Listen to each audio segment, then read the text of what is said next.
There are endless Bitcoin podcasts. Most of them pretend they're always right. We don't. Bitcoin Tonight, live every Monday at 8:30 p.m. Eastern Time on Club Underground. No scripts, no influence or hierarchy, no mercy for bad ideas. Some takes land and some don't. Some sentences should have stayed in our heads. You'll hear all of it live with us, HumbleWarrior, Mr. Ulric, and Phil. Plus, a chat that makes sure we know when we're wrong. If you're not here live, you're missing the point. And yes, you're missing the best part. Monday nights, 8:30 p.m. Eastern Time, Bitcoin Tonight. Catch us live. The replay, it's not going to hit the same. Hey, welcome back to Bitcoin Tonight. I'm your host, Phil. Ulric, how you doing? What's up, Phil? Nice to see you. Nice to see our audience. Another Monday night. Let's get it. That's right. That's right. Another Monday night. We do not have Humble this evening, but she should be joining us next week. We miss you, Humble, already. All right. So some of the topics we are going to be looking at. Get ready here. So power and incentives, gold use cases, humanity, innovation, or gambling dystopia. What else? We're going to talk about those unrealized cap gains. People can't seem to get away from that one. AI apparently is not that intelligent. We're going to take a look at that. Bitcoin's Lightning adoption. That's right, guys. This is where we're getting our hopium from, the Lightning Network. And KYC is flashing more warning signs. It's going to be a lot of fun, guys. Here we go. Club Underground is sponsored by Archimedes Emporium. Discover the pinnacle of precision engineering, starting with their Bitcoin logo wall clock, meticulously machined in Maine from a solid block of aerospace-grade aluminum, ensuring unparalleled durability and performance. Experience the difference of a product made without compromise. Head on over to Archimedes Emporium. I bet half the people are on suicide watch. Remember, go back literally a month ago when me and Sneeko were collabing, sitting at the restaurant talking about Bitcoin, and I'm like, Bitcoin is dog shit. Bitcoin, don't trust this fucking garbage. It's a horrible investment. And everyone in the chat's like, bro knows nothing. Bro's a retard. Like, don't listen to this kid. He's got no idea. Like, vindicated. Jesus. Like, you guys are a bunch of fucking clown retards for buying into this shit, okay? Genuinely, how do you believe this? How do people saying, I'm going to buy Bitcoin, a completely uncentralized, deregulated, basically nothing. It's not a thing. It's not a product. It's not anything. It's a bunch of fucking numbers on a blockchain, and you guys are investing in this piece of shit, okay? Calling me the dumbass when I tell you, oh no, Bitcoin's going up. It's increased by 10,000x since 2012. It's like, yeah, from 2012. It's like you're not getting any more returns on your investment. It caps out at like 100K. So two things. I mean, who the hell is Sneeko? And and I don't.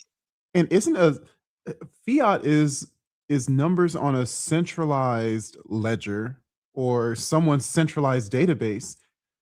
But for some reason, that's okay. It's people are going to learn.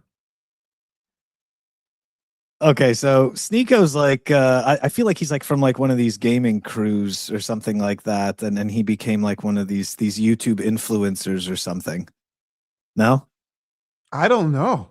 Okay, I'm like, I don't know. I think that's who he is. But the other guy, Clavicular, I have no idea who that is. But does he lift? Does he even lift? I don't. I mean, he's called. Yeah, of course I have better clavicles. Where is that again? Is that back here or is that up here? I forget. Anyways, thanks Corey for chiming in. But the catch is, I don't get where. He's just a generic like early influencer, I guess. Yeah, okay. I just don't get the idea of kicking Bitcoin while it's down for some reason. And by the way, it's down right now compared to 2022 or 2021. It was a high. So it's like this is all relative, and it shows how short-term memory loss is impacting Gen Z, millennial boomers.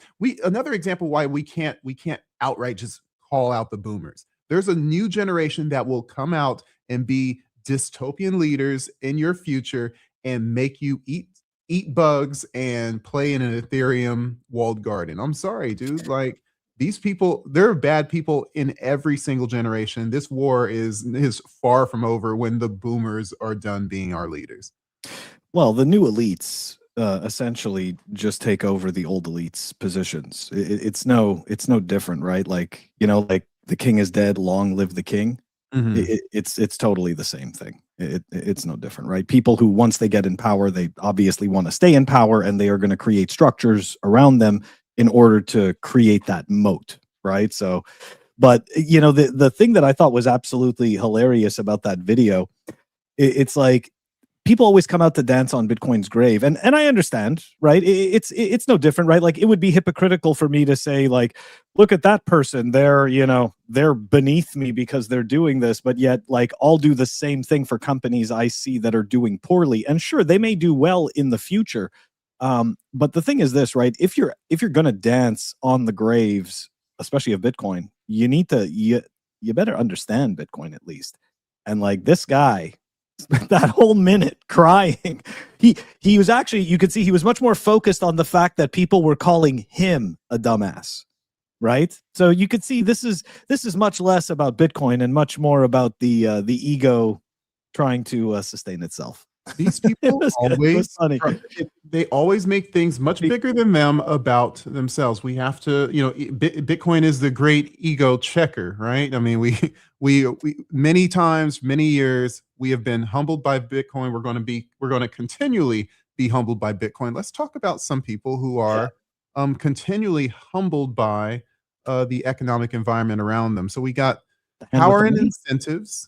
And we're going to start off. Look, I mean, there's a lot of things that have happened over the week, and I'm just going to give some honorary mentions. We don't have to stick on this too much.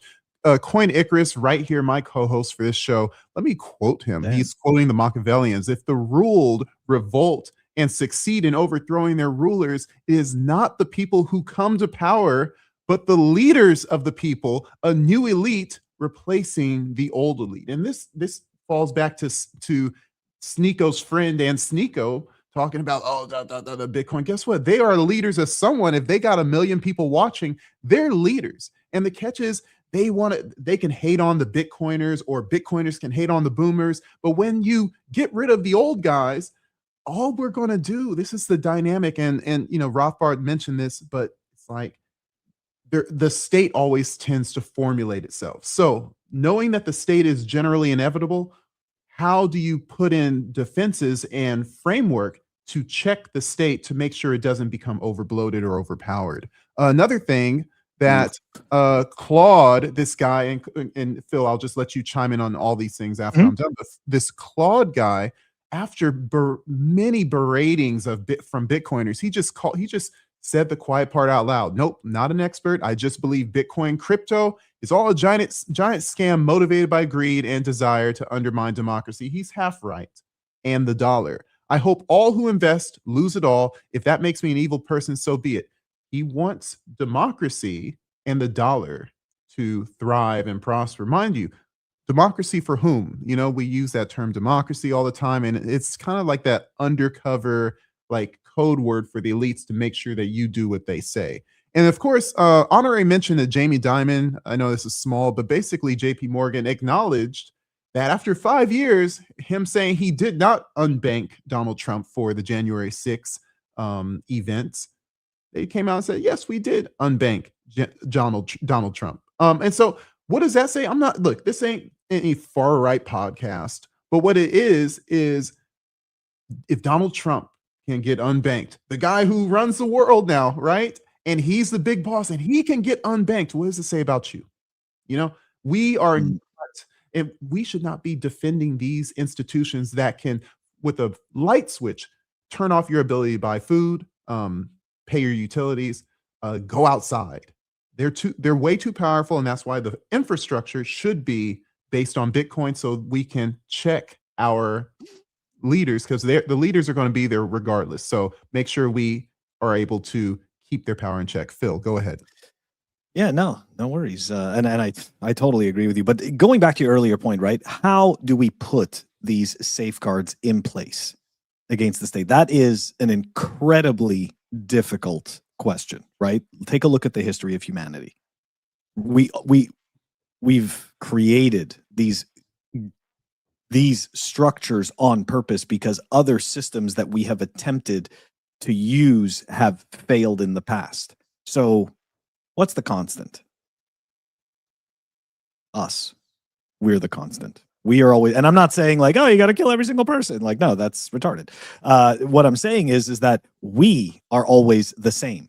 We are always the same people, the same incentives, doing the same things over and over again. I mean, for example, apes throw shit at each other when they're upset. Human beings throw ink on paper. Mm-hmm. I mean, sure, you say it's a little classier, a little more sophisticated. No different than the apes throwing shit at each other. No different. Just using different tools. So my point being is that we're always the same. So therefore, I don't believe that we are the people that can actually solve these problems that we've created. Simply put, like we're just not. I think that it's going to require significantly higher levels of consciousness that we have not attained yet, in at least not in this lifetime. So unfortunately, like, as corny as that sounds, we're going to keep doing this thing over and over again until we change. Do you think that the safeguards or the foundations that are of Bitcoin put the shortcomings of our humanity in check so that we can't rob each other as Not overtly enough. as we do in the fiat system? Not enough. So look, we've seen it play out ourselves here. It just in the last couple of years with different Bitcoin treasury companies and whatnot, and different players in the space, right? People are always in, and again, there's nothing wrong with that. This is what a human being is. We are individuals and we are individually incentivized, right? And as a result, a person is going to do something that they believe is going to better their position, in life. So to a certain extent, I don't think that Bitcoin necessarily fixes this because we've already proven that it doesn't, right? Like, okay, an example was when I first came to the space, I remember this whole idea, and I remember Francis Pulio would talk about this as well. So you hodled Bitcoin, right? Bitcoin went up astronomically in purchasing power. As a result, you now have a lot of time at your disposal. If, you hodled a lot of Bitcoin and, you have enough that it subsides your, your daily requirements and whatever. So the point is that you now have this time that you can do other things. You now have this time that you can maybe focus on something you genuinely want to be doing instead of something that you have to be doing, right? Not a needs-based goal, right? It's a difference. Well, earlier Bitcoiners, some of them did that, right? Some of them, they used Bitcoin to take a risk, build a business with a proper product or service. Some of them succeeded, some of them failed, of course, right? So in this cycle, we saw something a little bit different. We saw people build businesses that didn't actually have any revenues in some cases, right? They didn't actually have a product or service to market, with the exception of the story that because they hold Bitcoin, the value of their shares would appreciate. They didn't actually even really have to do any work, right? You may as well have just been a hodler like you and me with a cold card, and then give yourself a public ticker, right? You give it, you get a ticker. There you go. Here I am. I'm a publicly traded Bitcoin company. So it's very different. And the whole point I'm making is that we are still the same people, right? Like, for whatever reason, we've now come to this point again where less people, maybe, I guess it could be up for discussion, less people are attempting to take what they've created with the purchasing power of Bitcoin and build bigger businesses, versus the using Bitcoin as a vehicle for just extracting money out of people so that you can hoard more Bitcoin.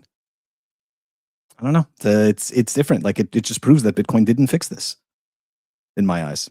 It doesn't mean that it can't make it more difficult in the future, but it does mean that there is still the human factor, right? Everywhere we go, there we are. So it's either like we begin to change or we keep reliving the same BS over and over again. Hey, Verhoofdy. The other Phil. I'm sure he's talking to the other Phil. You're muted. You're still muted. Oh You're my still muted. gosh. Yeah, I'm muted. Yeah. It's okay, don't worry. I was muted for the first 5 minutes this morning. Were you? Oh my gosh. Dude, it was brutal, man. It was, Yeah, but anyway. as long as fiat is around, people will find ways to arbitrage between Bitcoin and fiat and like use that velocity to somehow create an upward movement, and that could cause a lot of delays to hyper Bitcoinization. That could cause a lot of confusion as to what Bitcoin's supposed to be for. And hopefully we get past that to a degree in the next few years and the next few cycles. But yeah, you're right. Incentives are going to impede on the proper use case. But speaking of use cases, I did want to bring up gold, a gold use case that we found. And I think we have to give it to the gold bugs. I think they figured out a way to Who's this clown? well, I mean, when you see the next slide, you're going to figure that one out. Okay, sorry. Like, who's this clown? Yeah, right. And it's like, so why is this? Is this a smaller? Can we? Make Yeah, I this- don't know why you always. I noticed that last time too. You always have these like smaller images for some reason. Ah, I don't know Okay. why. we'll talk about that. Yeah, offline. we'll fix it. We'll fix it. I don't know why. But I don't know it's why like- it does that. Let's Yeah, try but it's something. like Hold on. this guy Keith Werner. I think he that's even worse. Yeah, I that need is to work worse. on the aspect ratio. All right, because- okay, we'll fix it. Yeah. I don't know why it does that, but yeah, But yeah, this so is Keith great. Werner said, like, hey, here's your medium of exchange for gold, guys. This picture is a fraction of bars remaining after customers paid in kilobars, along with tools used to literally make change. So you have a kilobar and you have fragments of a kilobar. You have fractionality of you have divisibility of gold now, guys. I think the jig is up. Bitcoin has lost. We don't have the ability to beat gold at that game. They have the medium of exchange. What are we even doing here, Phil? I'm confused. Like, how are we going to beat gold with that thing? I mean, you saw my comment. I'm packing it up. I'm done. Like, that's it, man. I've already got the clippers. So the good thing is I already had bolt cutters because I'm one of those people who believes that, the apocalypse and the zombies and everything, and you got to have bolt cutters. Okay, that's like one of the default things that you need to have, like as a prepper. So look, I was already ready to be a gold medium of exchange guy, right? Had the bolt cutters. I have the little scale thingies. I mean, man, this is great. You ever notice though, and I've said this before, and I find it interesting, right? Like I don't know if all the gold bugs think this way, but do they realize that their use case of success requires the entire system to collapse? Like, and I don't mean collapse in like a small way, right? Like, we're talking about some Stone Age shit. We're talking about all of a sudden, like, it's not just the internet that's gone. Like, all of a sudden, there's maybe even no electricity, right? Like, this is what I'm talking about. This is where we're going. This is what they require in order for gold to become this success. And it's just weird. And like guys like Keith Weiner, like it's just, I mean, he's got to be a meme. And at the same time, like, they either require gold, they either require the whole infrastructure to die, which, guess what? If fiat dies, I would think that Bitcoin has some sort of hyperbolic, victory march to its value is greater than any fiat unit you can put in front of it. And so you start just exchanging Bitcoin with Bitcoin itself and property. But at the same time, gold bugs also require the current system in order to take advantage to monetize. You can't make money from gold. You can't right now. Gold, like the clipping of the gold, like, please, like, that guy's such an idiot. Like, you can't use gold in any realistic way, except for maybe ships or barges exchanging large amounts, way more than the individual. Any individual that has, a few ounces here or there, a kilo bar hidden away. Sorry, you need the fiat system to go exchange. You need to go take it to the London bullion market. You need to go sell it to a jeweler. It's not real money. It's a collectible. And so we have to acknowledge that, and we have to keep on fighting that narrative because people are confused. I don't know how long that's going to last. I checked, and because I was obviously curious, right, about that picture. Because I don't know, guys like Keith, he's always just so happy to try to stick one to the Bitcoiners, even though he never has a point.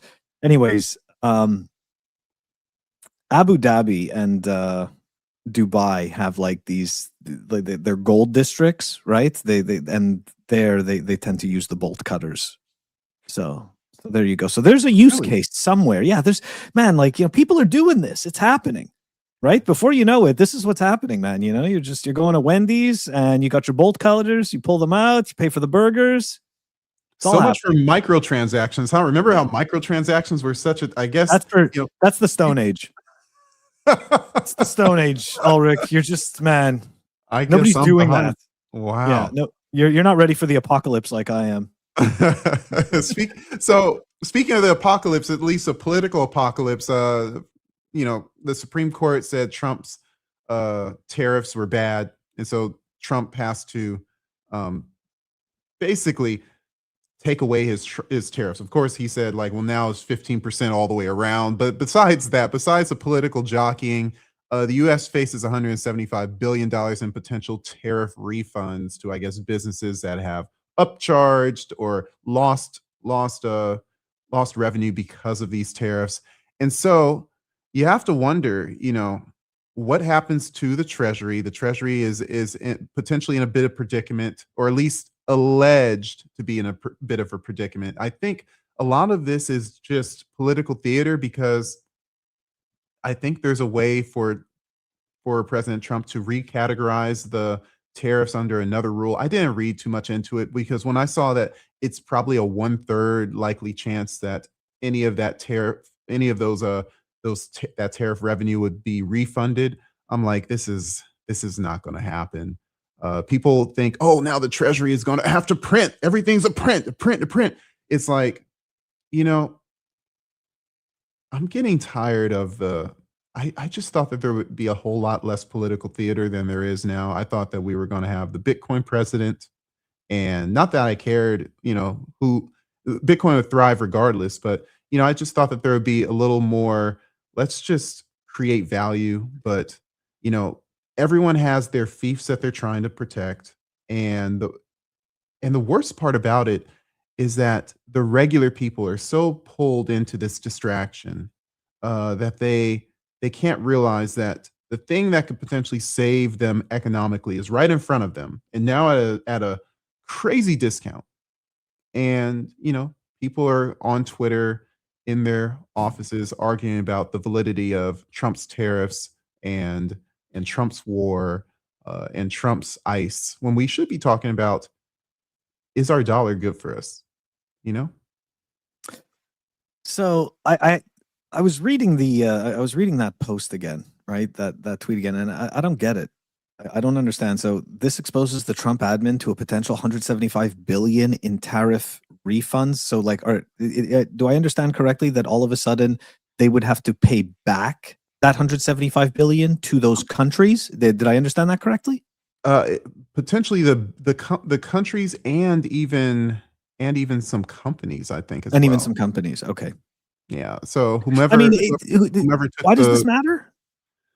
Well, essentially, it matters because the Treasury has a stockhold of funds, and the Treasury got loaded because of the tariffs, and because of that, they were able to do things. They were promising tariff rebates, et cetera, et cetera. And so if they don't have, that's basically an unaccounted for expense that they weren't ready for. That could cause some sort of basically monetary creation event. And so Oh.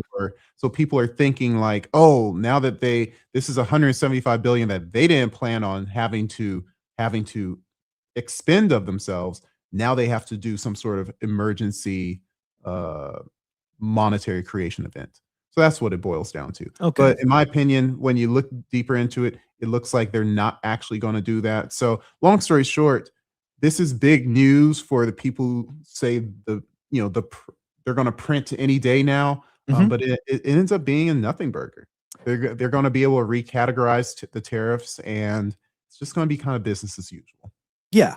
I agree with you. And thank you for providing that background there. I just wanted to, like I said, make sure you understood that correctly. And it is totally a nothing burger. 175 billion. Like in 2007, 2008, they printed 800 billion to bail out all the banks. And then in 2020, we did the 3 trillion or whatever it was, or the 4 trillion. 175 billion. We're really thinking this is what triggers the printing event. I don't buy it. I'm not buying that. Yeah. So we're talking about, let me this one's so much better. Yeah. So we have this dystopia that we are slowly working ourselves into, Phil. I'm kind of worried, people have allied themselves with the wrong group of people, in my opinion. People have validated the wrong group of people, excited about the wrong demographics. What you have here is the CFTC Innovation Advisory Committee members. And while it's small, I encourage the audience to take a look at this group of people that have said, hey, this is how we innovate with our trade and our basically our commerce. You see Uniswap, Coinbase, Polymarket, A16Z, Kraken, Gemini, Solana Labs, Chainlink, Crypto.com, Kalshi. Phil, I see a bunch of gambling and I see a bunch of cryptocurrency executives. Dude, this is if this doesn't equate to this, where all you're doing is carrying around a smartphone or even some sort of embedded chip where all you're doing is gambling and more gambling, sports, real life, and non-real life digital assets, there's not a lot of hope for the next generation. They're just funneling that money into the big tech, and they're not. And the problem is the big tech aren't even creating real value. They're just creating avenues to separate you from your hard-earned wealth. It's a shame that people don't take a bigger step into what money is and what is value, and maybe they should look at what Bitcoin brings as opposed to Solana Labs and Kalshi. When it comes to this, I took a look at that list, and that list is just brutal. It's what you said, and of course, I also encourage everybody to look at that list, all of those businesses. And again, there's not that there's anything wrong with gambling per se, right? Everybody speculates because look, it's let's just right. It's all speculation. It's all speculation. Human beings always speculate. They speculate about almost everything. I get that, right? Like we all get that. However, should the question is, do we facilitate, right, as a culture, as society, like, do we facilitate this behavior and encourage it? And it used to not be, right? It was understood that it was a vice, and it was understood that it was something that could be fun, but like shouldn't be done all the time. And at this point, it's becoming validated, not just as a pastime, but to the extent of you're earning a living from gambling. And again, there's a time when you couldn't advertise. Right now, I don't, even though it's not illegal, you can't have a commercial where you're drinking alcohol. And I don't believe that you can, there's like no advertisements for cigarettes anywhere. So I'm like, but for some reason, the announcers, when I watch an NBA game, they're talking about the odds. And by the way, go to somethingbets.com or whatever the what is the major sports betting, I forget which one. DraftKings. Go to DraftKings.com to bet on the game that you're watching right now. I'm like, they're going to do that anyways. People are going to do that anyways. But guess what? They rule the airwaves. It's about the constant pressure. And the constant pressure of smoking got people a bunch of lung cancer. The constant pressure of drinking got drunk driving more prevalent in the world. It was good to scale it back, knowing that people are going to go for their vices anyway. So I just feel like this is one of those things where maybe it should be in that same category, but gosh, we are so far on the right side or the far side of the spectrum with regards to validating that type of behavior. It's no wonder. Does it seem that degenerate behavior is being increasingly encouraged? Does it seem that way? I mean, look, these are think so. I who are think in the CFT advisory right? board. Like, I think it would does. never let the kingpins of Vegas be in. Now, maybe not overtly. Maybe that would be the underpinnings of maybe a low key cabinet meeting with the president. But it's like the kingpins of old Vegas would never be caught dead at the White House. This is literally Vegas in the White House. And I mean, I think Tora Pottle's hitting the nail on the head here, right? Like the peak anyways of clown world. And that's kind of the point when we go back and we take a look at stuff like it, the ideas of the fourth turning. This type of behavior that's normal during the fourth turning, right? So you could also argue though that, see, and this is where we get into some weird, this is where I find it difficult to exactly calculate the timescales, because there was this book about the 1920s, which I always mention, that essentially frames the 1920s, the way that the average person was looking at the world, the political problems, the social climate of the time. They were complaining about the same things we are complaining about today. So, yeah, that's over 100 years ago, right? That's 100 years ago. And they were saying the same thing. So how long, I guess what I'm getting at is, how long does this degeneracy take place, and how bad does it continue to get before get to because World War II stuff. Exactly, right? Because if Torip is saying like peak anyway, which I do agree, like, I don't know. I don't think we really know that. And now on top of that, I know it sounds crazy, but like, with stable coins and everything like that, the US government is able to continue to kick that can down the road if they can just pretend, right, to be a functioning, capable government. I'm talking about, it doesn't matter what side of the aisle, I don't give a shit about any of that stuff. To me, all of government is one machine. Okay. Right. If they can just pretend that they can run the country, then like they can most likely continue to kick this can down the road for a very long time, unfortunately. And also this, what Phil C said, is like when people lose hope, they resort to gambling, and that's why young people like dog coins. Exactly. They never see owning a home. They see ever owning a home to be out of reach. Now, I not only see that they result to dog coins and gambling, but we talked about this, like when they see that just working hard is out of reach to get what you want, they result to socialism. And you see the mayor of New York is elected with flying colors. You see Bernie Sanders is never without a job. You see all of these, you see the unrealized capital gains tax. It's like, how dare you own something? Like, we're going to take it from you. No, you're not going to take it from the government is going to take it from you. You're not going to see any benefit from it, because it's all about the virtue signal, the activism of we're going to get back, we're going to punish you, but you're not at the benefit of me, just to punish you. So we want everyone to feel pain around us because we ourselves feel pain. That's not the way to go about it. The way to go about it is, hey, what can I see in this world that will make my life better? In particular, what can I do? What is actionable for me right now? In my opinion, for anyone who can have a job and save any small bit of money, it would be saving in Bitcoin. But they don't want to hear that because maybe it's too long-winded, maybe it's associated with cryptocurrencies, maybe it's not socialism. There's a lot of barriers, social barriers in the road that are keeping Bitcoin away from people that need it most. Yeah.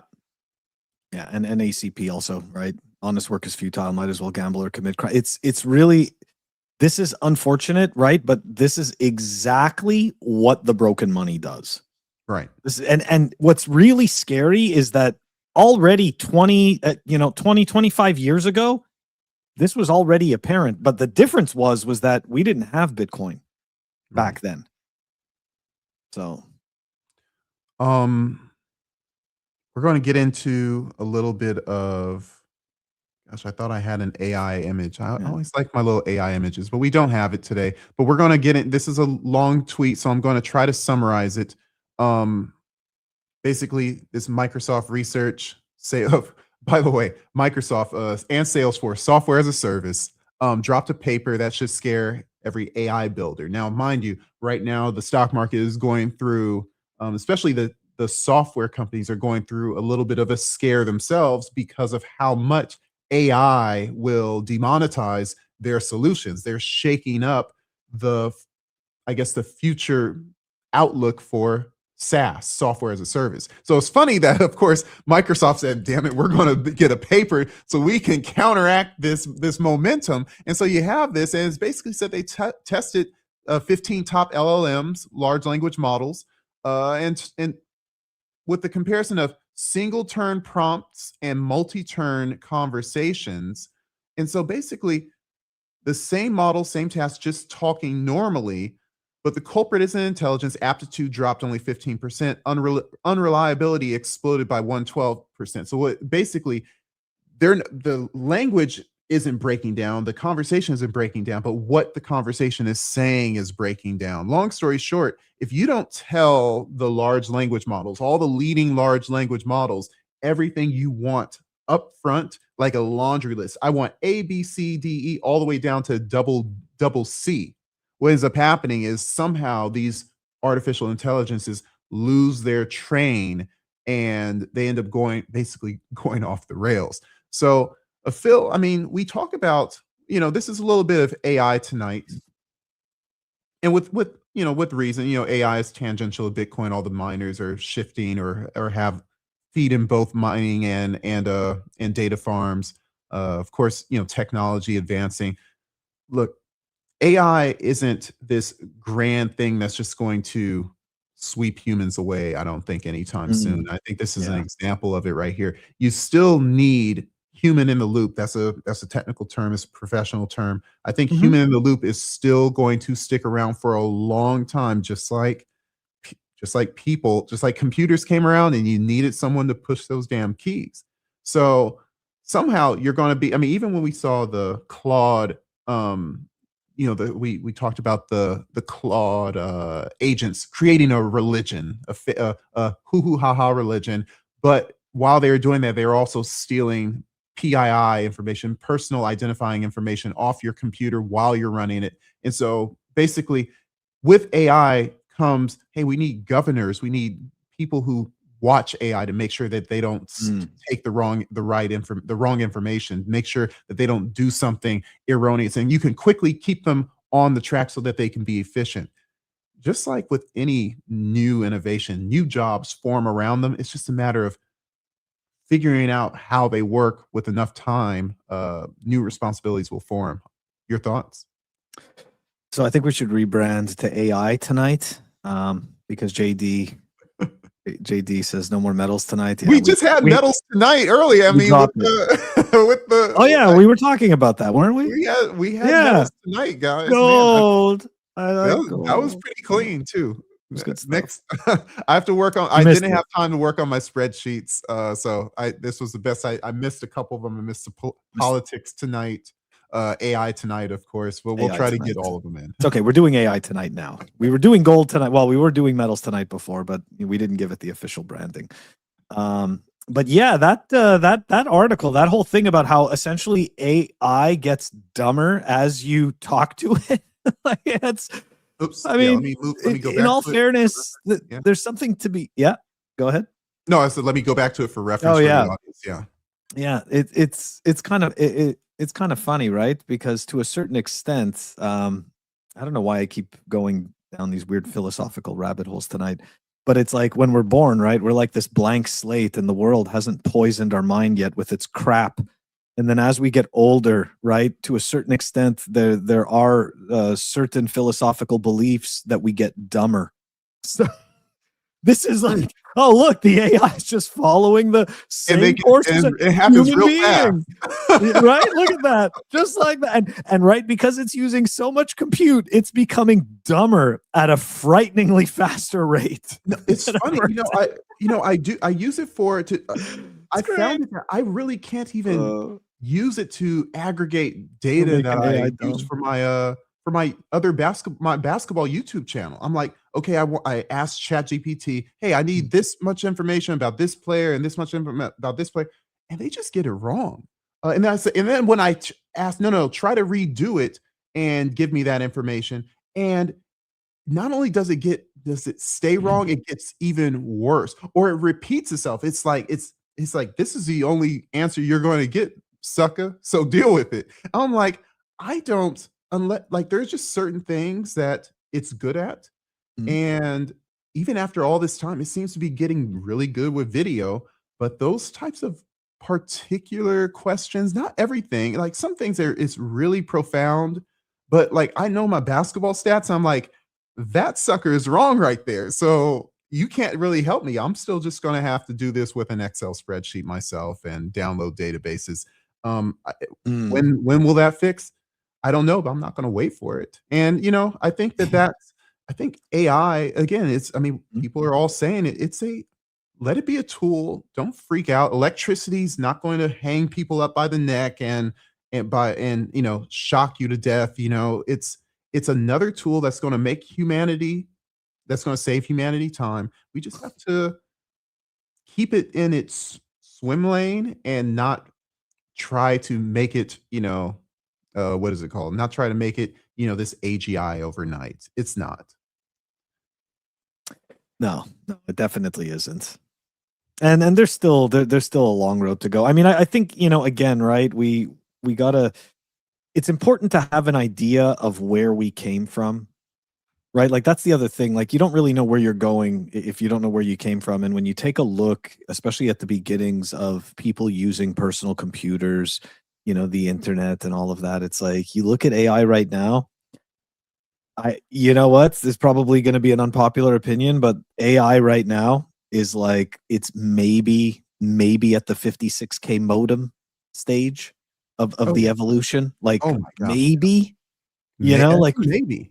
And I'm being generous, right? Like, we could even go further back, right? Because it really, that is where it is.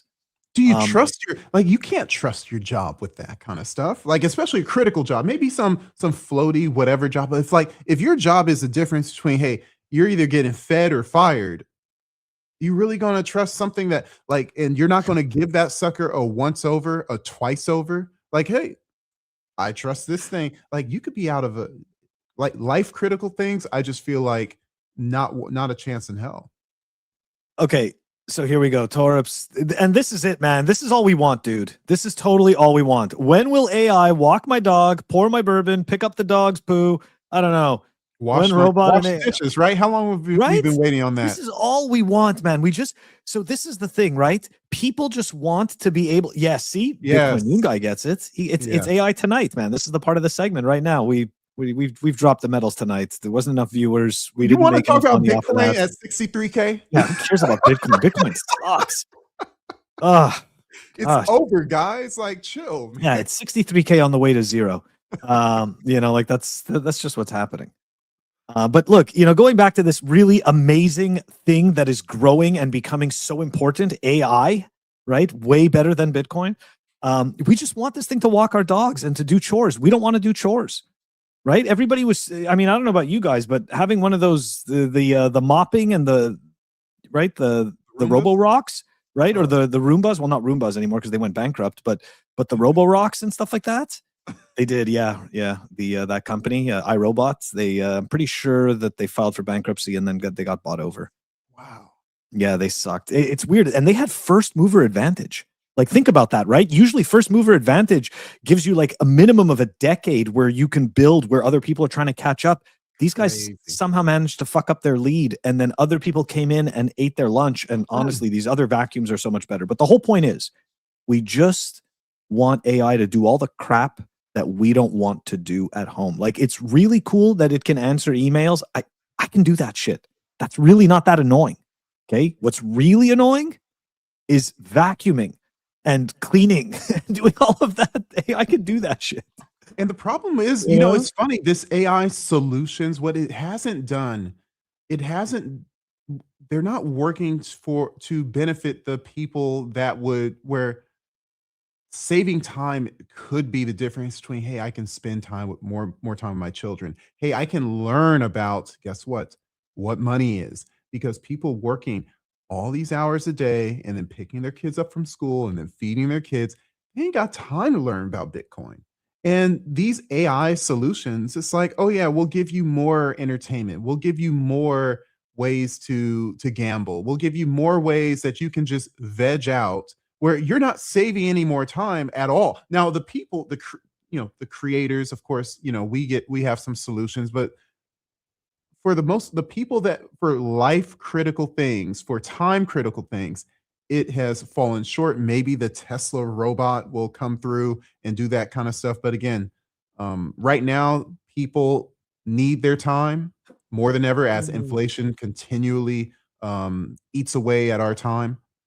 And it just doesn't seem to be saving anybody who matters anytime soon. And that's really what it boils down to. Yeah. I want to continue to bitch about this though, because Torup is right. No flying cars, no housemaid, all BS. It's true. I swear. So look, we got none of the good stuff. Okay, we really didn't. We didn't get any of the good stuff, right? I talk about this all the time, right? We got totally scammed out of Back to the Future 2. All of that looked so cool. We didn't get any of that. We barely got those Nikes. Those Nikes are like only special edition. Nobody could afford that stuff. I mean, it's ridiculous. And instead, what do we get? We get gambling apps and Netflix. Yeah, man. The AI is there to analyze how they can better veg you out. How can they better take your time away? AI is analyzing you every moment. Verhoofdy's giving me hopium, but I think he's just lying to make me feel good. He's saying that it's headed that way, but it's headed that way. Of course, yeah. One day it's going to be there. The problem is that yes, he's right. Sorry, who's right? ACP. He's absolutely right. I'm super pissed. You wanted the hoverboard? Hoverboards. I mean, are you kidding me? Scary. Did you see those things? That's scary. That's phenomenal. We got screwed. We got screwed out of all. I'm not a skateboarder, dude, but I love the snowboard. Come on, no flying cars. I mean, that's scary too, honestly. Like, do you really like? I'm driving LA. I don't really trust anyone with a flying car, much less a the self-adjusting clothes. Oh, okay, wait. Okay, so check this out. So in Back to the Future 2, he has self-adjusting clothes. Puts on the jacket, has a built-in dryer. It does all the good stuff. Now you go and buy a T-shirt. It's like buying a garbage bag with 3 holes in it. Like it's everything is, so unless you go out and you get these like weird custom tailored ugly shirts, you're stuck wearing this like square clothing. It's just I'm telling you, man, we totally got scammed. Like this is the shitcoin future, right? We should have had a Bitcoin future, should have had the hoverboards, the flying cars, right? The dock and right, Marty. And instead, look at what happened.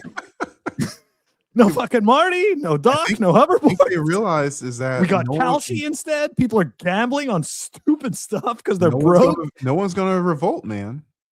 No one's gonna revolt.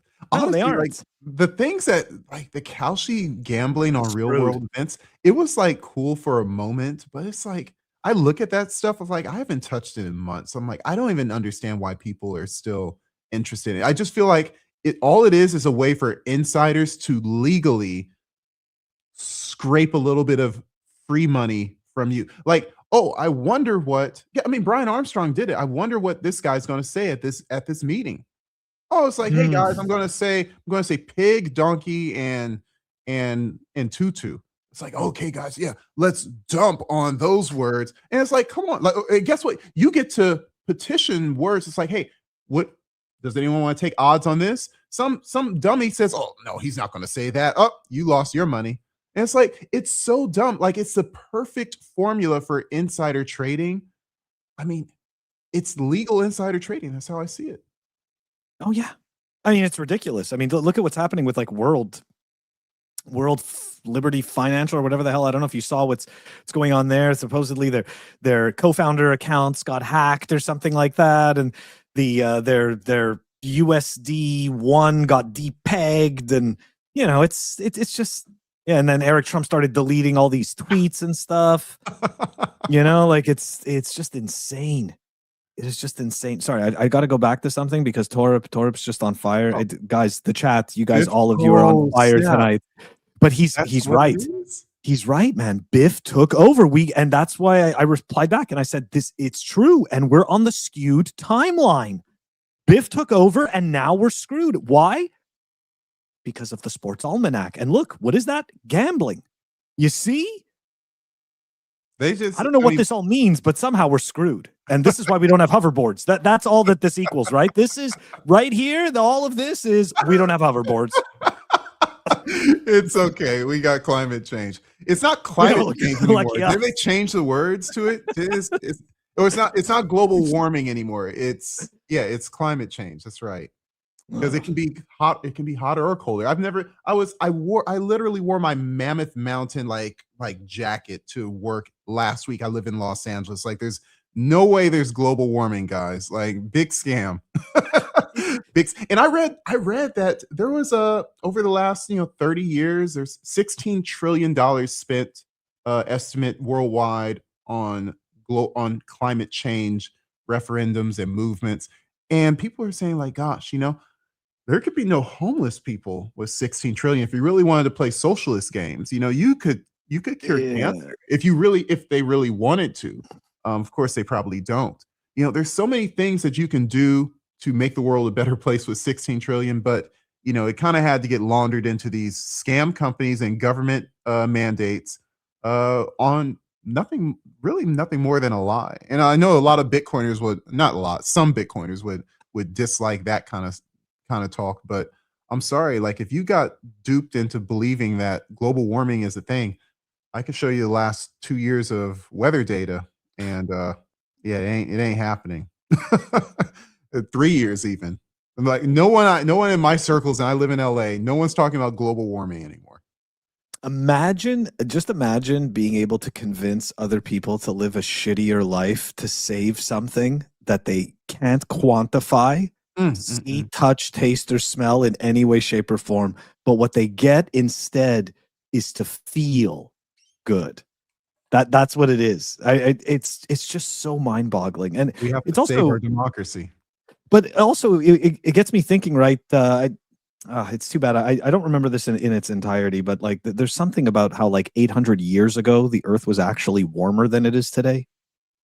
So, I think like we get this as humans, right? As human beings, we get this sense of, I don't know if it's like hubris where, and again, right, it could just be misguided incentives where we believe that we're so freaking wonderful that that we can save the planet and we can do all of this wonderful stuff. Like,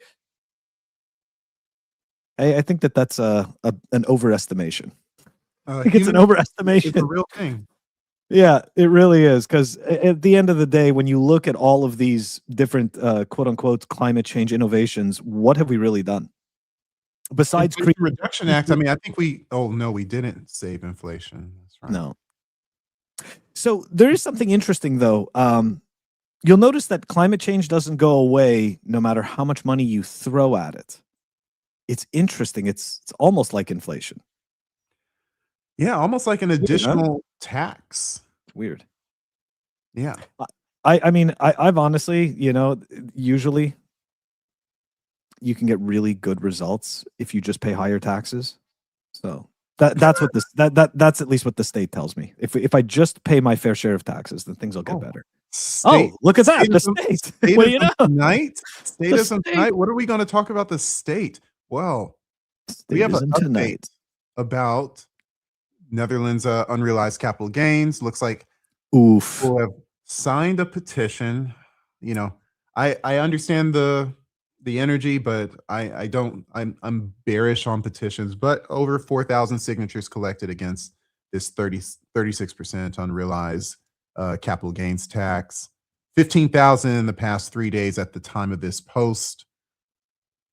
Petition is officially qualified to be placed on the agenda of the Dutch House of Reps.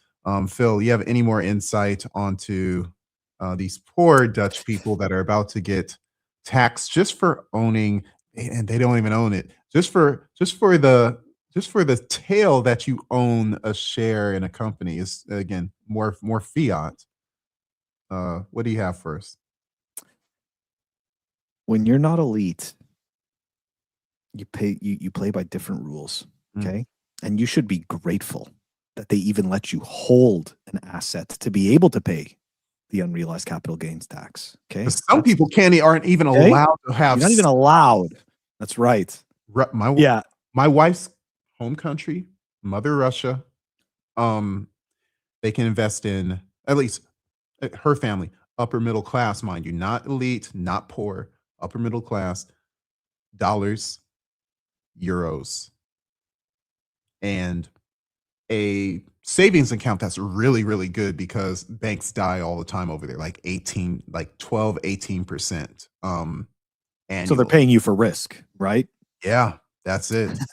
Because interesting. Banks just die, and that's a part of the norm over there. It's really it's the free world. Like, we are lucky, like you said. I'm sorry for interrupting, but we're very fortunate to even be able to invest in publicly traded companies.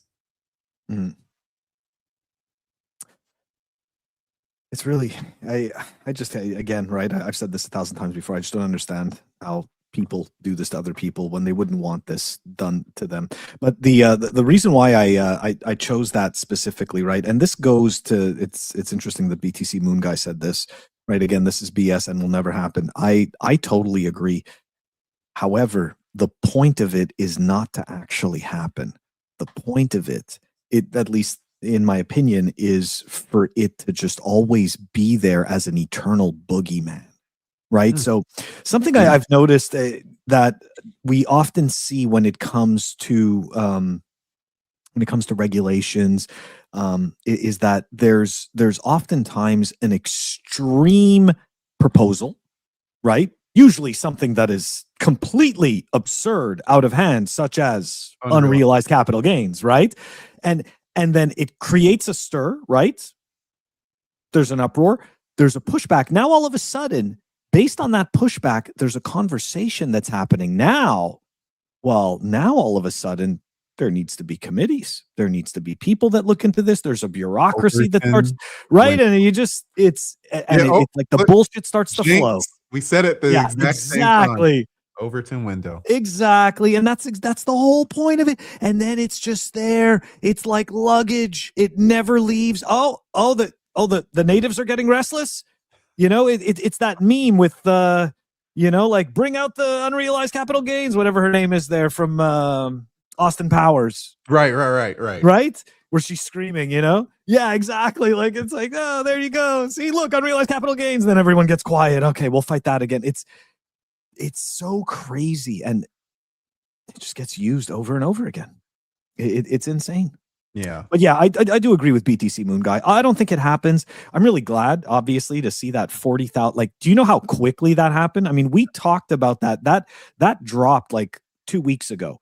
Then a week, not even a week later, right? They had those 40,000 signatures. It's good to, well, you know, the Netherlands was allegedly the birthplace of capitalism. I don't know how true that is, but like, they were, you know, again, they're pretty, you know, they were at the forefront of the Protestant Reformation, you know, kicking back against, you know, the state at that time, which was the Catholic Church.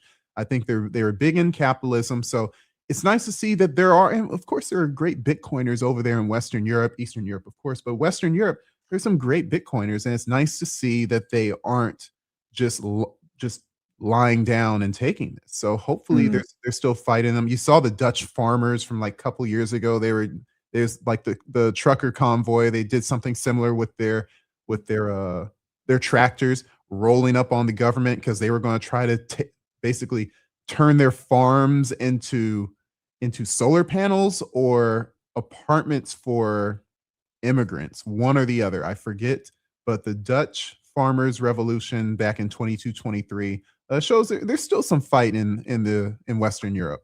They're not done yet. I'm bearish still. By the way, thanks BTC Moon Guy for complimenting the hat. I bought this when I was in Vegas. I was playing the don't pass line while everyone was having hopium. I'm like, no, the house wins. I'm going to play with the house. Doubled my money at the crap table. Decided to tip myself with a nice big logo of the Raider hat. I'm bullish on big logos.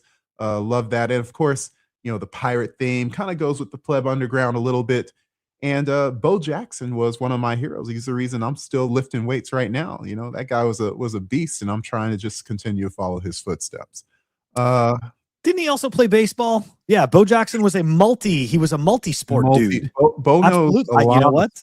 I had his Nikes. I remember when I was a kid, the Bo Jacksons. Well, the late 80s and early 90s was basically peak shoe generation. The Royals. Yes. There was Ken Griffey shoes, the Jordans, of course, like Scotty. Even not peak, you know, commercialized guys like Scottie Pippen and Dennis Rodman had. David Robinson had great shoes. So I don't know what, you know, maybe, you know, times were just a little less fiat back then. So, you know, styles weren't as regurgitated and dystopian. Maybe people had a little more creativity.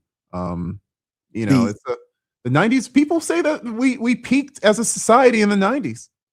I mean, look, you know, being a Zennial, I guess that's what it gets termed now, because apparently between 1976 and 1985 is so ultra rare that we get our own little micro generation that nobody knows exists.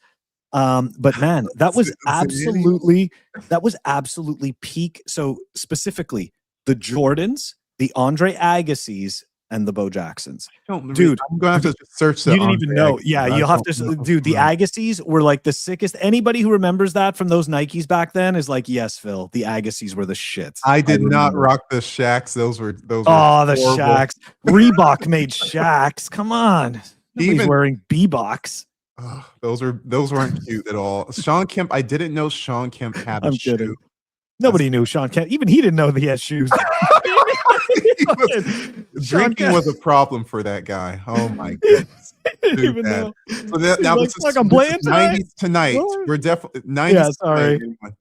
Agassi. Yeah, I just didn't know. I'm going to Google it while we're talking. While Phil is on monologue. Yeah. So while we're on our next topic, let's go to our next one. So this is an interesting thing. This is KYC tonight. Okay, so it's like. And this is Humble story, so it's a shame that she's not here. I want her to, and she likes to get into these kind of things, but we're going to try to talk about it a little bit. So, like, KYC provider, Persona, and OpenAI. I've never heard of Persona myself. Sending user data to the user government, a project that's called codename Project Shadow and Project Legion. Analysis of source code revealing OpenAI's user verification system includes biometric tracking, facial scanning, political screening, and intelligence reporting. So none of this was hidden. It was all internet facing.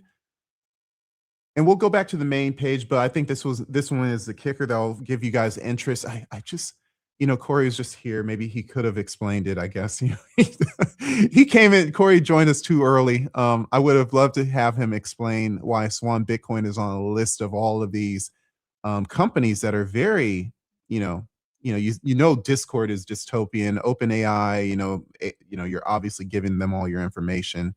But Swan Bitcoin, Mercury, Etsy, Coursera. I'm doing a data science course with Coursera right now. I hope I'm not giving them too much stuff on me. But it's like, not surprised by that one. Good. I'm not surprised by Coursera. I used to use that. And totally. Yeah. I mean, that platform would be dead without data gathering. Sorry, I didn't mean to interrupt. I actually know something about that. I mean, the price point is, I can see why. You know, if what did he say? If it's free, you are you're the product. You're the product. So yeah, I mean, Phil, I mean, did you have a chance to look over this stuff a little more? I'm at a, you know, I don't really have much more else to say than par for the course. this AI stuff, people were warning about, these AI tools. Again, it's like Phil just said, when it's free, you are the product. And maybe this is kind of quantifying what that is right now. Of course, not all of these services are free. Well, I'm looking at it. Discord, LinkedIn, Open, ChatGPT, DoorDash. I never order takeout anymore. Fees cost too much, but it's disheartening, right? It's disheartening, but it's really unsurprising. Yeah.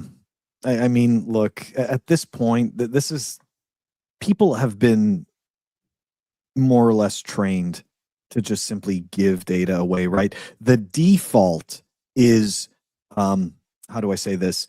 The default is data always available, right? You have to decide to restrict data. You as an individual, when really it should be privacy by default. However, and again, you can make the argument that this has to do with the broken money and the broken incentives, right? However, with this particular model, they don't need your consent necessarily, and they can use all of your data. And especially, I mean, look, businesses like Coursera, right? I mean, they're extracting data. I mean, for the most part, right? They're extracting B2B business, because to a certain extent, right? It's other businesses producing training material with their platform. And then on top of that, you've got customers that then come in and use the platform. So they're capitalizing, interestingly enough, right? They're capitalizing on their customer as a customer, and then they're getting to capitalize on the customer's data as well. So it's like a double whammy out the door, and they're all just selling your data. It's insane. Like, I'll give you an example, right, about data being sold. And I'm sorry, I didn't check the whole list. I didn't see if Kalshi was on there or anything like that. I'm going to pull it up for you so you can see. But for the, I don't know if this is. Yeah, this is, I don't see that. This is totally stuff. different. Yeah, this is different stuff. I'm sorry. Customers. Yeah. But for example, right? I just, for the sake of it, I was like, I'm going to sign up to Kalshi. And so I install the app, right? I start to go through the setup process. Man, I didn't even finish the setup process. I was like, you know what? I'm like, this is just going to, because I know myself, right? Like I know myself. I know what's going to end up happening, right? I'm going to start off, I'm going to drop $500 over there. And before I know it, I'm fucking $5,000 in the hole. And I'm betting on, I don't even know what. I'm betting on whatever the hell is out there, because I know myself. I know how much of a degenerate I can be. But the point of my story is this. I didn't even finish the setup, man. Right. I canceled out of it. Within 24 hours, I'm getting this new slew of text messages I've never gotten before that now all of a sudden are like, hello, how are you? And I know that they got that. I know that they got my number from Kalshi. Right. I know that they did. Because the second I went and I double clicked on my phone and it started the install, I essentially agreed to all of their underhanded bullshit. And this goes back to, the original post that you're making. It's just too lucrative for businesses not to do this. Like, imagine it's an extra revenue stream that you weren't even necessarily expecting. Like, you were going in with the idea that you were going to set up doing a business, doing A, B, and C. And all of a sudden, this customer data gets to give you a whole new revenue stream. You're not going to say no to that. Right. You're just not, Yeah. Hey, real quick, I forgot. Moon Guy did talk about this earlier while we were talking about gambling. I did notice that video. I didn't look at how he was betting on traffic. I don't know if it was a density or how many cars would go by during a red light or a green light. But this is, people will find, and we've talked about this before with regards to the extremes that people will gamble. People aren't just gambling on by buying cryptocurrencies. They were gambling on where would the price go, almost like playing Super Bowl squares, where it's like you're betting like what will the total score be at halftime.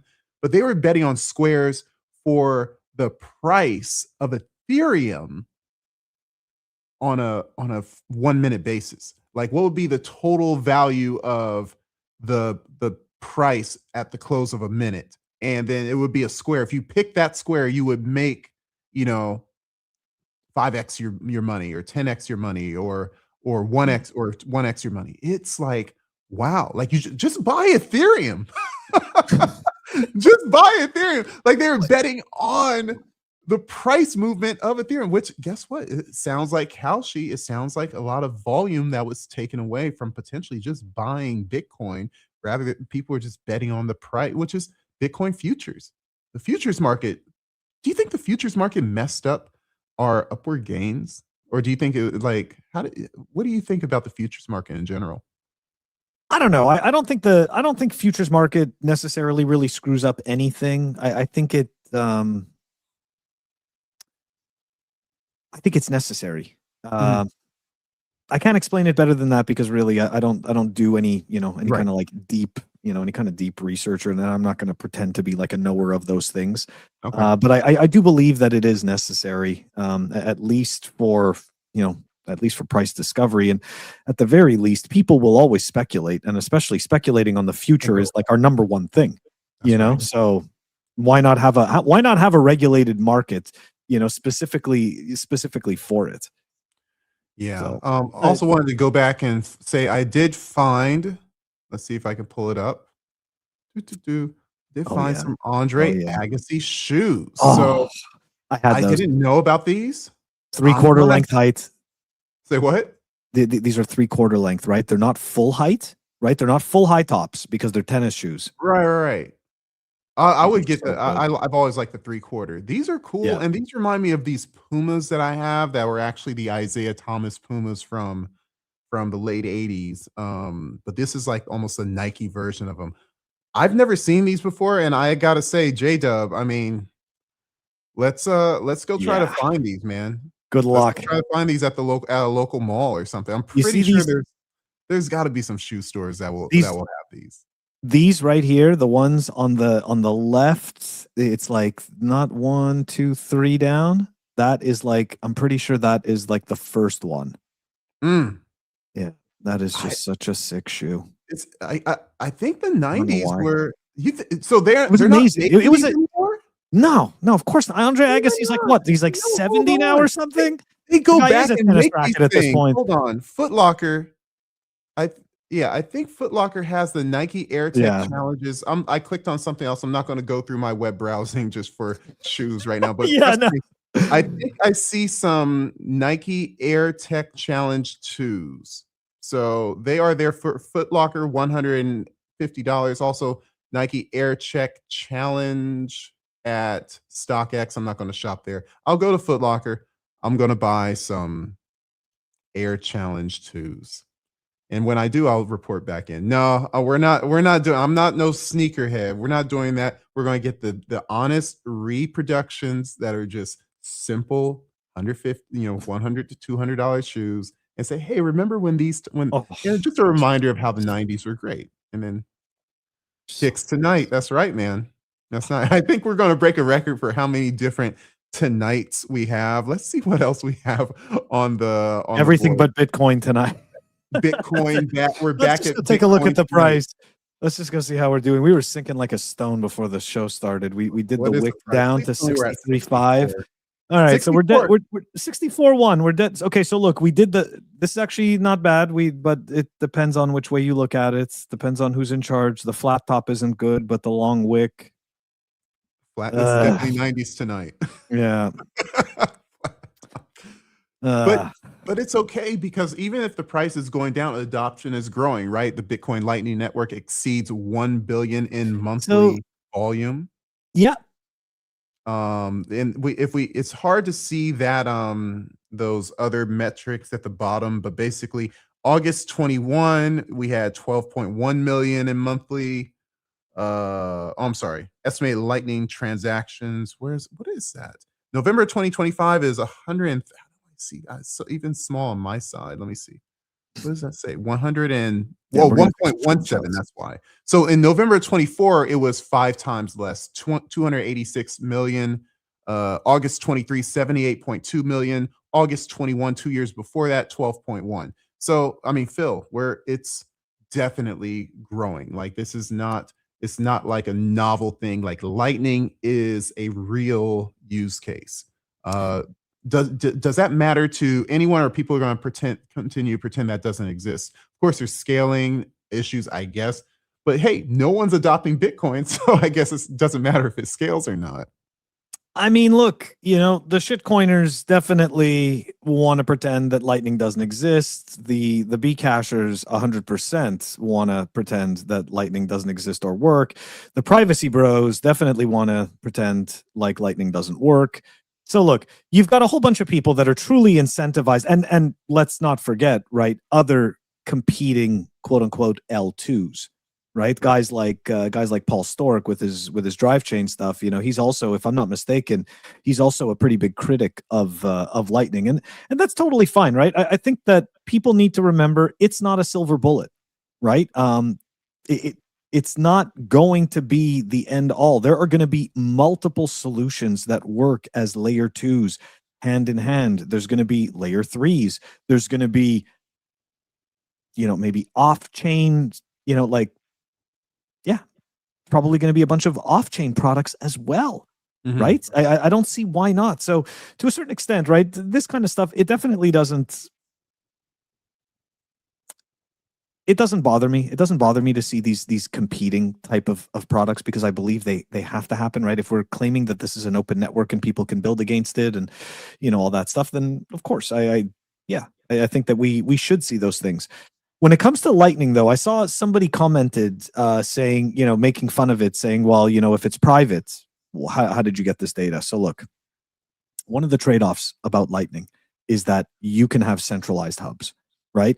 And those centralized hubs can indeed provide a certain amount of that data. And River explains exactly how they got that data. I actually covered this a couple of I think it was last week, maybe Thursday or something, specifically that piece of how they gather the data. And of course, it's, they do it through partnerships with different centralized hubs, right? Different big players in the Lightning space. But the thing is this, right? And this is what the shitcoiners always FUD, is that, Lightning is centralized. It doesn't have to be, right? If you want to, again, if it's a trade-off, if you want to make it easier, right, for yourself, then indeed, you can opt into using a centralized service. It's no different than the real world, right? Right. No, it's no different. Obviously, the third party model has managed to work for many years. So there is a certain element of trust that does work, but of course you got to realize that's my trade-off, right? My trade-off is that my funds are actually being held on somebody else's node to a certain extent. Right. So, and of course, that trade-off is you don't, because the base layer is unnecessary to, it's not necessary for the base layer. You don't ever have to use Lightning if you really don't want to. What matters is that Bitcoin took care of its security protocol and its monetary protocol. And so however people want to play economic games on top of Bitcoin, so be it, but understand the restrictions and understand its security. 21 million, and you're not getting hacked. So I just feel like those are the kind of things people, again, putting the cart before the horse, is why we see all these cryptocurrencies that are trying to solve all this this monetary these random monetary use case transaction use cases, velocity of transactions, XRP and Cardano. Dude, we don't need that. That's what the fiat system is for. What we're trying to do is make sure that we have a monetary system where the people that are the kings for a day don't extract all the value out of it and leave us with a shell of our value earned. Go ahead. I'm sorry. I just want to add to what you're saying, right? Something that the Lightning Network allows us to do, and I'm testing this out myself. I've told you about this, right? I have a node and I'm using Amboss, right? I'm using their Magma service, where I'm essentially providing some Bitcoin that was lost in a boating accident for liquidity. And right, when people buy channels or use my liquidity, I end up getting paid some type of a Satoshi fee. And I can honestly say that it's a very interesting experience where you get to partake in an aspect of those rails, whereas when you're looking at businesses like Visa or MasterCard, I mean, all you're really going to do is you're just going to be a shareholder, Yeah. right? Like you're going to buy shares and, they're going to manage their business. Now, of course, obviously, it's not the exact same thing as Lightning. It's completely different dichotomy, or however you want to frame it. But I think that this is cool. Your right? role is more than just a shareholder. You Yeah. are also a proponent. Participant. You're a participant So- in the and- medium, the rails, and it's a form of ownership that's a lot more intimate than what a stock could ever give you. And you have more stake, you have more skin in the game, just from a subjective value standpoint. So you can't take that away. a term, and exactly, and one term that people, especially right now with the whole BIP 110 thing going on, people like to throw around the term about an economic node. Well, guess what? My node is an economic node. That's right. A real economic node that actually generates. Where's the money. yield come from? Yeah, where's the yield come from, right? Well, it comes from know. people actually using it, right? So it's like, you talk about economic nodes, there you go. So I think it's really important. I think that we're going to see more services like this. I am, though, super cautious. It took me a long time before I got to the point where I felt comfortable enough to approach Jesse Damboss and ask him a little bit more about his service. I'm obviously incredibly. I'm always weary about everything. You can't not be in Bitcoin, especially depending on the different types of scams that you may have been through.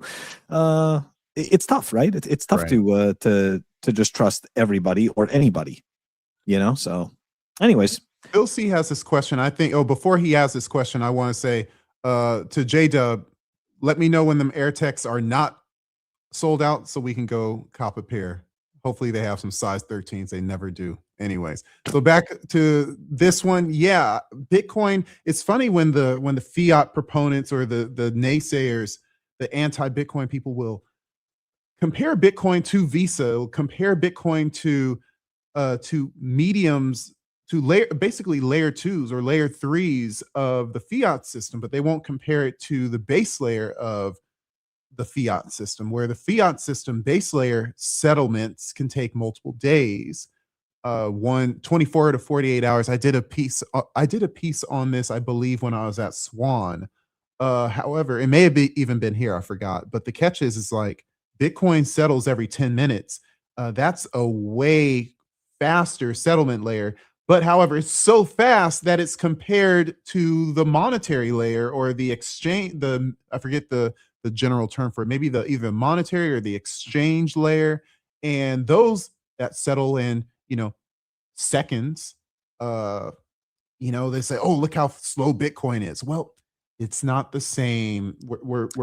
It's comparing apples and oranges. Yeah. Here, hold on a second. I'm just going to the website so I can pull it up. Here, this was a website that was extremely helpful to me when starting to learn about Bitcoin. I'm sure the guys watching this are probably already fairly familiar with this one, but yeah, here it is. Let me remove that. Yeah, there you go. Topic. And then this one, let me pop that one up. There we go. Yeah.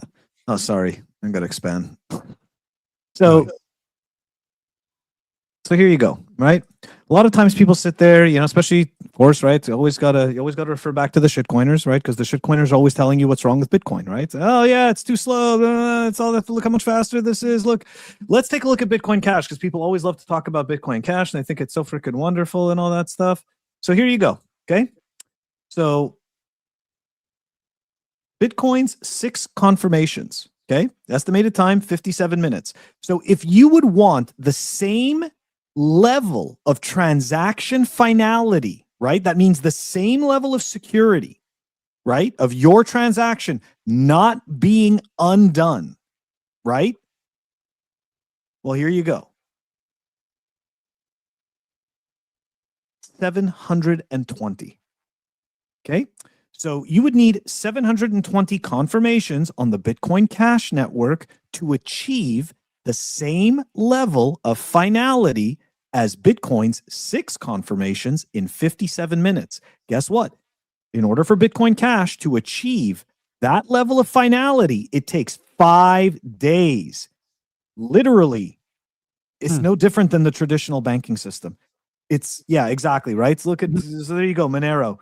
How about Monero? Monero's double that, okay? You need 11,000, well, sorry. Sarcasm, of course, yeah. It's even more than that, obviously. 11,332 confirmations to equal Bitcoin's 6. And again, right, these are all, you know, this is all the kind of stuff when you know, when I first started learning about Bitcoin, this is the type of stuff that Bitcoin advocates were talking about. This is the kind of stuff that they were explaining in order to essentially undo the shitcoin myths that are so, you know, prevalent. And you just don't really see that anymore, you know, because now it's all just TradFi bros, and they don't really give a shit. Like, this goes back to the point of, you know, Bitcoin, there's the Bitcoin network and the Bitcoin token, and then there's this whole other creation that Wall Street has called Bitcoin. Yeah. And these products are not the same. Okay, so we're going to talk about a little more KYC.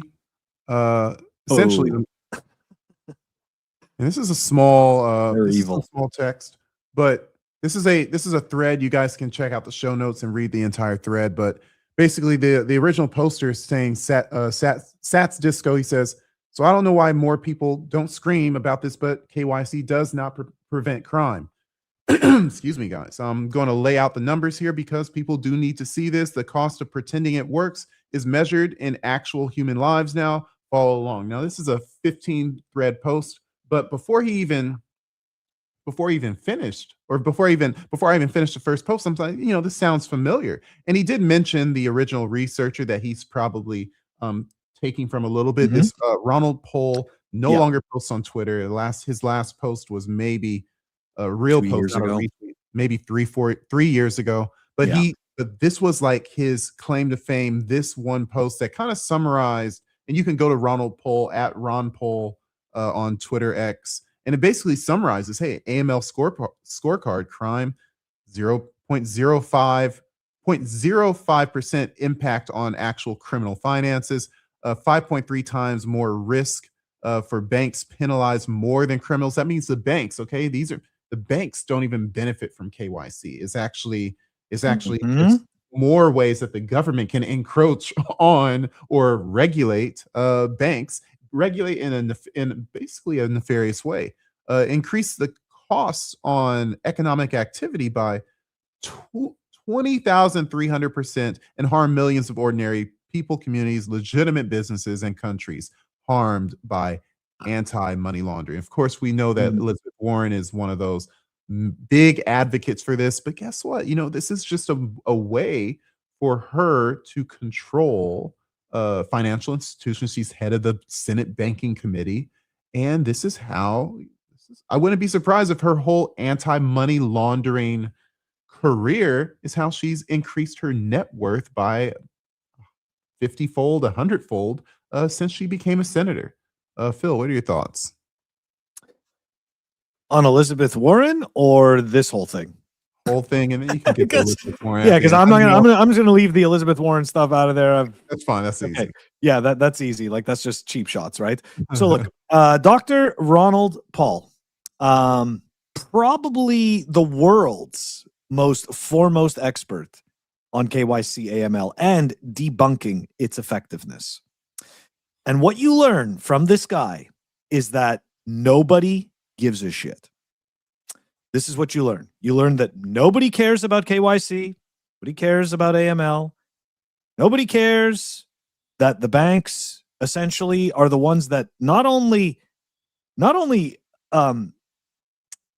agree to create and enforce the structure of KYC AML, but are also part of the victims of paying for KYC AML. Because all it does, okay, and this is the honest, this is really what it is. All it does is it creates a framework for criminals to follow so that they don't get caught, right? Because essentially what KYC AML does is it creates a form. It says, hey, you fill these things out and you're going to be legitimate. We're going to let you do business because you met these data points. But obviously, right? If something goes wrong, right? And then they catch you, well, they're going to make an example of you. But the reality is that people fail to notice that the process didn't stop the fraud, right? It didn't stop it from happening. It didn't stop anything. But what we did was we created an administrative body that is now getting paid a bunch of money for doing its administrative job that doesn't actually prevent any kind of crime. But it's like a massive web that all of us, right, individuals end up paying the price for. This is what it is. And it's just so pathetic. So apparently its justification for existence is that it has managed to, and again, I'm sure this number is loose as hell, but it's managed to prevent or stop 0.01% of financial crime. So it's just, look, it's a LARP, right? It's a giant LARP so that little peons like you and me think that the system is working for us and we can trust it. But really all it does is it helps facilitate the people that are truly doing and the businesses that are truly doing this crime by providing them a framework, plain and simple. Very similar to the that economic activity, that 16 trillion from climate change funds that have gone all over the world. Imagine the good that could have come out from that wasted time, energy, effort, value from all that AML stuff. It's really a shame that people with their nefarious scams in such a nefarious way that doesn't, like, it's not outright killing a bunch of people.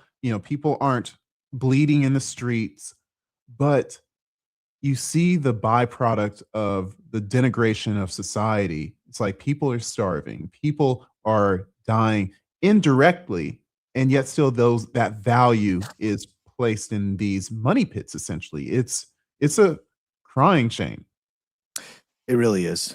It really is. And unfortunately, I don't necessarily see an end in sight. As long as people keep appealing to authority and keep thinking that authority is somehow going to bail them out, or keep them safe or whatever it is, it's just a convenient lie. It really is. Anyways, well, we're going to have to tell the truth next week on Pleb Underground Bitcoin Tonight. Hopefully Humble will be able to join us. She had to be mom tonight, which we dearly miss her, but that role is more important than anything. Absolutely. Thank you guys for joining us. Until next week, Phil, take us home. All right, guys. You know the deal. Tomorrow, 12:10 p.m. Eastern, going to be doing the news live. And I believe this Friday, Seed Signer is going to be joining me for an interview. Seed from Seed Signer. So that should be a lot of fun. All things tonight. That's right. But guys, we will catch you next Monday night, 8:30 p.m. Take it easy.